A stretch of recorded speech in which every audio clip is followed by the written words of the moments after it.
اللہ کی غیبی مددوں کے نازل ہونے کا بھی اور کوئی ذریعہ نہیں۔ اس لیے اللہ نے قرآن میں مشورے کو، نماز کو ساتھ بیان کیا، نماز اور مشورہ دونوں ساتھ بیان کیا۔ زکوٰۃ، جہاد، روزہ، حج، اس کا کوئی ذکر نہیں، صرف دو فریضے ایسے جمع کیے گئے ہیں قرآن میں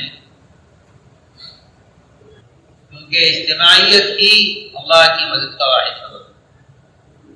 آپ صاحب کا محفوظ ہے، مانا صاحب کا محفوظ ہے، تمہاری نمازیں، تمہارا ذکر، تمہاری تلاوت، تمہاری دعائیں اور تمہاری عبادتیں عرش کو پہنچ جائیں، اللہ کا مقبول ہو جائے، لیکن اگر آپس میں اجتماعیت نہیں ہے تو اللہ کا مدد نہیں آئے۔ یہ سبب ہے نماز۔ اسی طرح لکھا تمہارا ذکر و تلاوت، تمہاری عبادت، تمہارے مجاہدے، تمہاری ریاضتیں آسمان تک پہنچ جائیں، عرش کو پہنچ جائیں، اللہ کا قبول بھی ہو جائے، لیکن آپس کی اجتماعیت نہیں تو اللہ کی مدد نہیں آ رہی۔ آپس میں اجتماع۔ السلام علیکم ورحمۃ اللہ وبرکاتہ۔ مولانا سعد کاندھلوی کی یہ کلپ جو ملیشیا کے اجتماع میں بیان کی ہے وہ چل رہی ہے۔ وہ فرما رہے ہیں کہ اللہ کی غیبی مدد اتارنے کا اجتماعیت سب سے بڑا عمل ہے۔ اگر اجتماعیت نہیں ہے، نماز، روزہ، حج و زکوٰۃ تمہارا عرش تک پہنچ جائے اور مقبول بھی ہو جائے تو خدا کی مدد نہیں آئے گی۔ پتہ نہیں یہ چیز انہوں نے کہاں سے کہی ہے کہ مولانا شیخ اجمیری پر مدد اجتماعیت کی بنیاد پر آئی یا ان کے ذاتی جو عمل کی بنیاد پر آئی ہے، شیخ عبدالقادر کی مدد ان کے مقبول اعمال کی بنیاد پر آئی ہے یا اجتماعیت کی بنیاد پر آئی ہے، یہ تو علماء کرام بتائیں گے۔ لیکن سعد کاندھلوی صاحب کہتے ہیں اجتماعیت اللہ کی مدد لینے کا واحد ذریعہ ہے۔ بات اپنے اوپر کر رہے ہیں کیا؟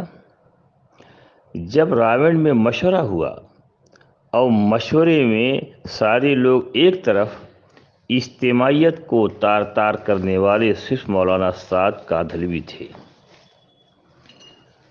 وہاں پر اجتماعیت کو تار تار کرنے والے اور انتشار پیدا کرنے والے صرف مولانا سعد کاندھلوی صاحب تھے۔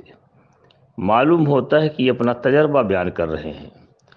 اس اجتماعیت کو تار تار کرنے کے بعد ان کے اوپر سے غیبی مدد ہٹ گئی ہے، مرکز بند ہو گیا ہے اور آرڈر ہو گیا ہے، بیانات کچھ نہیں ہو سکتے ہیں، مرکز میں مار پیٹ کرائی جا رہی ہے، پڑوس ملک میں یہ سفر نہیں کر سکتے ہیں اور ملکوں کے عوام ان کے خلاف احتجاج کر رہی ہے کہ جس مرکز پر 1947 کے حالات کے باوجود مرکز نہیں بند ہوا ہے تو کیا اجتماعیت کو تار تار کرنے کی وجہ سے مولانا سعد کاندھلوی صاحب کا مرکز بند ہو گیا ہے؟ اب تو ان کو ہوش آ جانا چاہیے کہ اجتماعیت کے تار تار کرنے پر کیا ہوتا ہے، یا خود بیان کر رہے ہیں۔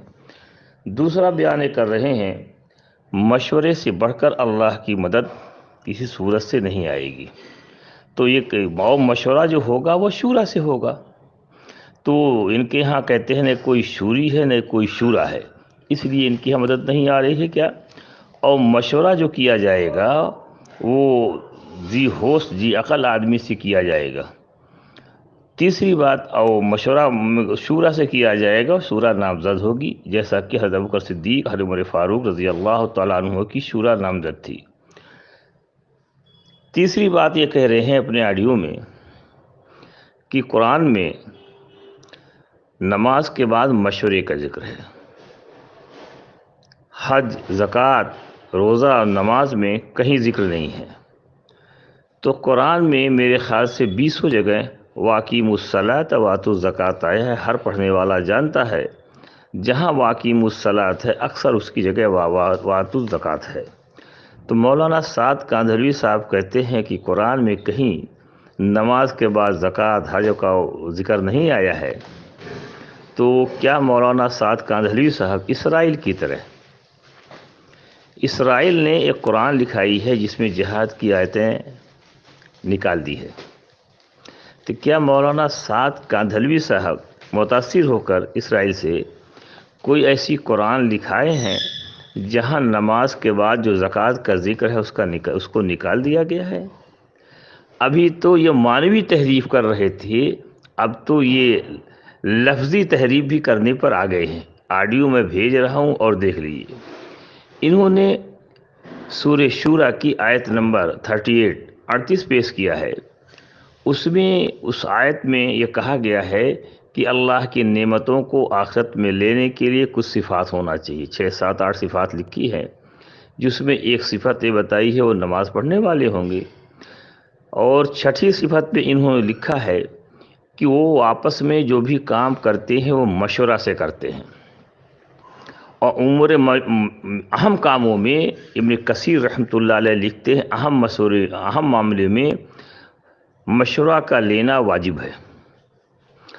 اور شریعت نے یہ پرانی جو چیزیں چل رہی تھی اس کو رد کر دیا ہے، یعنی امیر کا انتخاب شورا سے ہوگا۔ پہلے تھا جو بادشاہ مر جاتا تھا ان کا لڑکا ہی بادشاہ ہوتا تھا، یعنی خاندانی وراثت ہوتی تھی، تو شریعت نے خاندانی وراثت کو ختم کر دیا ہے۔ ابوبکر صدیق رضی اللہ تعالیٰ کا لڑکا خلیفہ نہیں بنا، عمر فاروق کا لڑکا خلیفہ نہیں بنا، یعنی اس وراثت کو شریعت نے ختم کر دیا ہے۔ اسی کو میں نے فوٹو کاپی کر کے بھیج دیا ہے۔ تو اب وہ شریعت نے امیر کا انتخاب، امیر مانے حاکم کے ہوتے ہیں، ایک بہت بڑا غلط فہمی ہے، امیر مانے حاکم کا، انتظام کار ہو، اس کا انتخاب خاندانی نہیں رکھا ہے، شورا پہ رکھا ہے۔ اور شورا میں کس سے مشورہ، کس شورا میں کون لوگ ہوں گے، مشورہ کس سے کیا جائے گا؟ مفتی محمد شفیع صاحب حصہ 2 صفحہ نمبر 520 پر لکھ دیا ہے کہ شورا میں کون کون لوگ آ سکتے ہیں، اس کو دیکھ لیجئے گا۔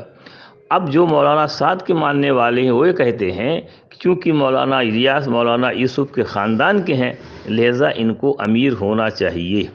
تو جو لوگ ایسا کرتے ہیں تو شریعت کی خلاف ورزی کرتے ہیں یا نہیں کرتے ہیں، میں اس فوٹو کاپی معرف القرآن کو بھیج دے رہا ہوں، اس کو دیکھ لیجئے۔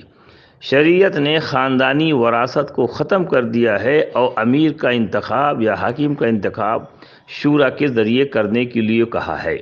تو جو لوگ اس بات کو کہتے ہیں کہ سعد کاندھلوی کو ہونا چاہیے امیر اس لیے کہ ان کی خاندانی وراثت چلی آ رہی ہے، یہ لوگ کیا قرآن کی خلاف ورزی کر رہے ہیں یا نہیں کر رہے ہیں؟ دوسری چیز انہوں نے کہا قرآن شریف کے اندر کہیں بھی نماز کے بعد زکوٰۃ حج وغیرہ کا ذکر نہیں ہے۔ آپ لوگ خود بتائیے، واقیموا الصلاۃ وآتوا الزکوٰۃ کتنی جگہوں پر ہے؟ تو کیا مولانا سعد کاندھلی کوئی قرآن لکھا رہے ہیں جیسے کہ اسرائیل نے اس بات کو جہاد کی آیتوں کو ہٹا کے قرآن چھپائی ہے؟ کیا سعد کاندھلی کوئی قرآن چھپا رہے ہیں جس میں زکوٰۃ کو ہٹا دیا گیا ہے؟ سوچو اور سمجھو، جو دیوبند نے کہا تھا گمراہی کے راستے پہ چل رہے ہیں، تو اب گمراہ ہو گئے ہیں یا نہیں ہو گئے ہیں؟ ایسے آدمی کا ساتھ دینا چاہیے کہ نہیں دینا چاہیے جو قرآن کے اندر تحریف کر رہا؟ دیکھو، سوچو اور سمجھو، فقط والسلام۔